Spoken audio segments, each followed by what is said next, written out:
Definitely proud of the team. The last exhibition game, before it gets real, played every guy on the roster today, because it was just one of those games with the point difference. But just definitely proud of, especially the second half when I challenged them how they came out, how the starters came out with the energy in the second half.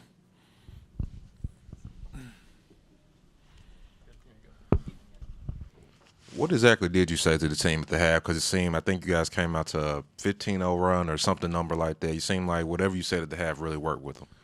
Yeah, when you have a talented team, guys get complacent, and no matter how much you say, this is a game that we're playing against ourselves because we always try to challenge ourselves to be the best that we can be. Guys still come out and be lax. So at the halftime, I just told them that they were out hustling us and out scrapping us, and they were the tougher team, and there's no way on our home floor that they should be tougher than us. And they changed the tone in the second half. We just have to start with that tone. Hey, Penny, what's the biggest difference from Exhibition 1 to Exhibition 2? I know you had more bodies out there, but what was the biggest difference in the two games? What I saw when you play more guys, which is saying, well, we're saying we have to cut that rotation, it just gets lost. The energy and the chemistry gets lost. And, of course, I knew I was going to do that today, but last game we had less guys, and there was much better chemistry. Today it was less chemistry, and then it was certain groups that played better than others. So, like I said, I played the entire roster today, and it wasn't the guys, the matchups that were out there on the floor. It just wasn't good enough for my liking, like every matchup that we had out there. Penny, what was your take on having those guys? I mean, besides the chemistry issues, but having the guys that you didn't have last week, what was your impression of how they work together and those sorts of things? Talking about Landers, Imani, Jalen, just, having everybody kind of together now. No, I think that group worked really well together.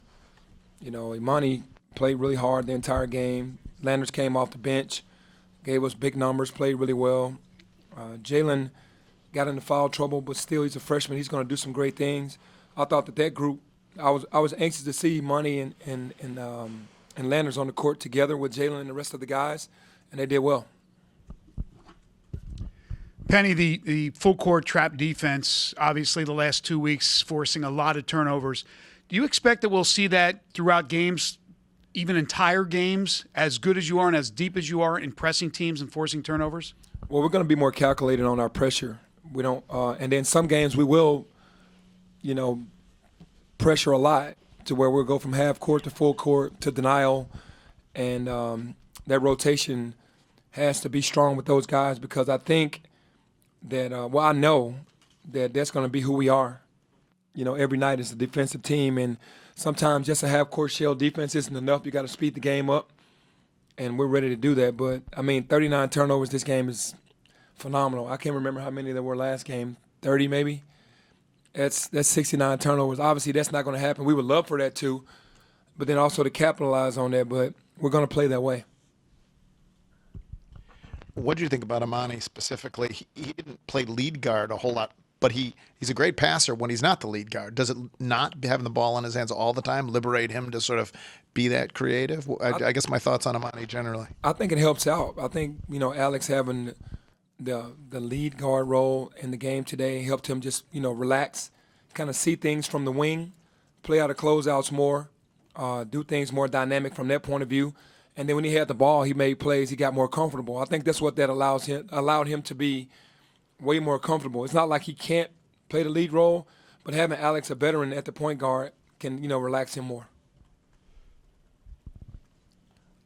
In regards to Landers, was it important for him to thrive coming off the bench like he did today, if indeed the starting lineup used tonight might continue with the backcourt? Yeah, I'm not sure if that's going to be the starting lineup, but, yeah, it was important for him to come in and play well. He's been working really hard in the gym on his game, and it's showing. He's tried to add things to his game, like getting more in the paint instead of just relying on all threes. He had some really great assists tonight as well. So, yeah, it was big for us as a team with him and Imani playing together for the first time, with him being our leading scorer from last year and Imani being who he is, for him to come off the bench and really play well, and he did. Hey, Coach, on the press, it seemed like the guys was communicating well together. Are you happy with the communication and are they communicating the right thing? Yeah, I am very happy with the communication. Like, you can't be upset. You're ecstatic with 39 turnovers. You can't even, like, dream that up when you're talking about putting pressure. You're just trying to speed a team up. But when they're turning the ball over on that level, then that means it's becoming a part of the DNA of the guys. And the communication was perfect because we were trying to be calculated on when we came. We didn't want to run and then they just throw the ball over our head and advance the ball and get the numbers in their favor against us. We wanted to make sure that when we got the trap, that other guys were already in position to be ready to rotate. Following up on Mark's question, you had the conversation with Boogie last year about you could be buckets off the bench. That is not a conversation you've had with Landers yet? No. No. I haven't even thought about having that with him yet. So it's just, we're moving lineups around, but he thrives in every situation, so that says a lot about who he is. Are you ready? As a team, that's the end of the last exhibition game. You ready? I'm ready. After today, I saw what I needed to see in the last game. I'm ready. You mentioned wanting to see Imani and Landers play together. What are some other combos that or are there any other combos of guys that you specifically wanted to see this preseason and if so, did you see them and what did you think? Yeah, I wanted to see Earl and Alo in the backcourt for defensive pressure, and that worked really well because both of those guys are strong and they're great defensively. I also wanted to see Malcolm and Jalen play together because I was wondering, we never played them together in practice. We always played them against one another.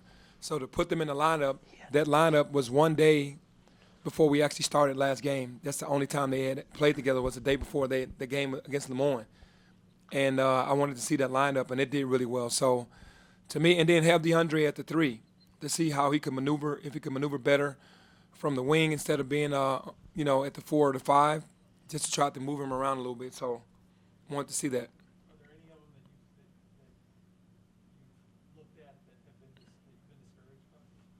No, not really. I haven't been discouraged by anything. The only thing that we didn't try was, putting Imani at the point solely by himself and then just running the show, which he's been doing every day in practice.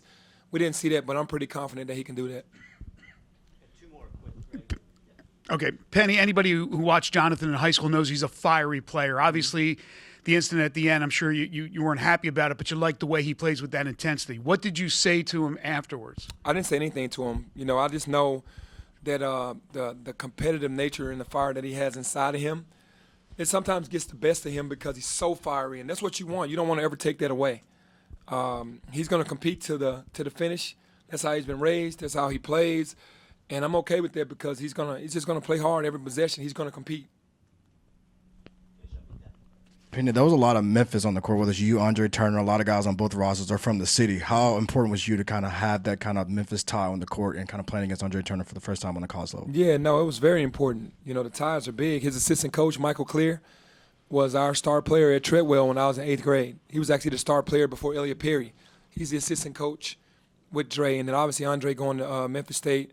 And then all of the Memphis kids that played on that team, they played AAU for one of my AAU teams or played for me in high school. So it was great to see those kids again, unfortunately competing against them. They have always competed with us in the past, but it was fun today to see, Memphis, the city of Memphis won today overall.